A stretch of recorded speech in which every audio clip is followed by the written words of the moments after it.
Now this right here is a diamond wool pad, okay? And a lot of people say that wool is the best way to go. And especially in the cowboy world, you don't want to go super synthetic. They say wool is excellent breathability, durability, and the thicker you go, the more it costs. I think this one was about $150.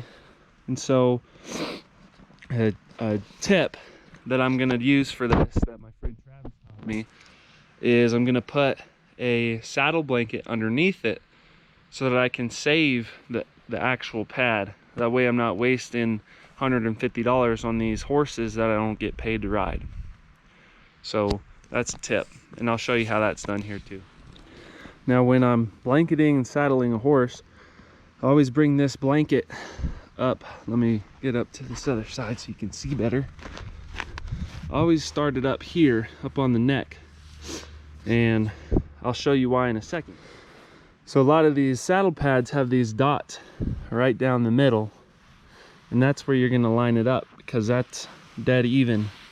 So you should have half of your saddle stuff, and everything should line up according to these dots, and I'll show you that here in a sec. So this saddle pad has this going right down the middle, and you know that it's aligned with the blanket if you can see that dot right up in there. You might not be able to see it. There it is. So now that the saddle is on the wool pad and the blanket, we're going to check the shoulders. So I'm going to put my hand up in here, and I'm going to feel where that shoulder is, because I don't want to block any of the movement.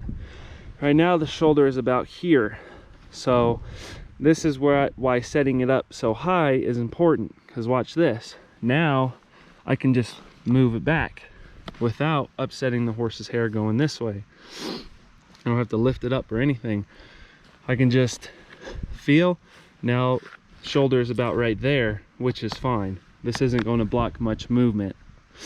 And just another tip is I always put the saddle on the right side, because the majority of my stuff is on the right side. Good horsemanship tells me that I shouldn't be throwing all of my crap over the horse. I should be throwing the least amount possible over the horse, making my life easier, making the horse's life easier. It also helps for colt starting. Plus, once I throw it over right here, I can just undo my stuff. I don't have to walk around the horse. Easy peasy. Now you'll see that you want everything to be pretty even. And what I'm talking about is I can put 2 fingers here, and I can put 2 fingers there. Okay? Now you're going to see a lot of amateur riders and people that don't know what they're doing.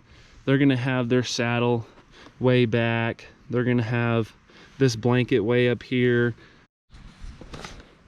Now I've undone everything. I put my stirrups up, and I'll show you a quick way, if you're a horse trainer, that you can ride a lot of horses in a day. I have 2 latigo straps. I don't hook at all. That way I can adjust both sides evenly however I like it. If I'm riding 6 or 7 horses in a day, it just makes the time go faster.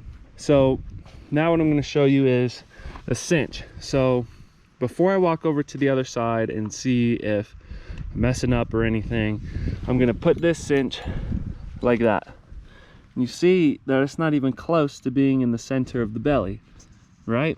And there's another view. So what I'm going to do is I'm going to lower this side, and then I'm going to walk over to the other side and tighten it up, and it's going to be dead even. And we'll see how that works. So I've now loosened the other side. I'm going to bring this over, and you'll see that it's now in the middle, and it's pretty much where I want it to be. Now once you put everything together, you got your your headstall, whatever you ride in, your rope on, everything good, you did your groundwork. Now you're ready to ride, and I'm gonna hop on this horse and we're gonna go do